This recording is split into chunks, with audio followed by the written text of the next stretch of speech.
কলকাতা সহ দক্ষিণবঙ্গের সব জেলাতেই তাপপ্রবাহের তীব্র সতর্কতা দেওয়া হয়েছে। পূর্ব এবং পশ্চিম মেদিনীপুরে সতর্কতা, ঝাড়গ্রাম, পূর্ব এবং পশ্চিম বর্ধমান, বীরভূম, বাঁকুড়াতেও আগামী 7 দিনে বৃষ্টির কোনো সম্ভাবনা নেই। দক্ষিণবঙ্গে লু বইবার সম্ভাবনা এবং এই 7 জেলাতেই দক্ষিণবঙ্গে 1 থেকে 2 ডিগ্রি সেলসিয়াস পর্যন্ত বাড়তে পারে তাপমাত্রা বলে জানা যাচ্ছে।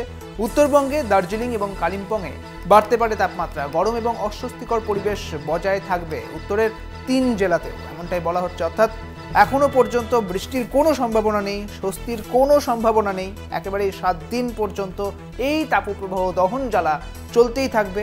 দক্ষিণবঙ্গের 7 জেলাতেই এই তাপপ্রবাহের দহন জ্বালা চলতে থাকবে।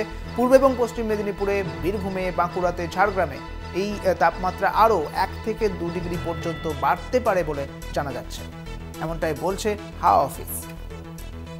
উত্তরবঙ্গের দার্জিলিং, কালিম্পংয়েও বাড়বে তাপমাত্রা। সেই সঙ্গে দক্ষিণবঙ্গের যে দহন জ্বালা চলছে সেই দহন জ্বালা আরও বাড়বে। ঝাড়গ্রাম, বীরভূম, পূর্ব এবং পশ্চিম মেদিনীপুরে এই দহন জ্বালা আরও বাড়বে এবং 1 থেকে 2 ডিগ্রি সেলসিয়াস পর্যন্ত তাপমাত্রা আরও বাড়তে পারে।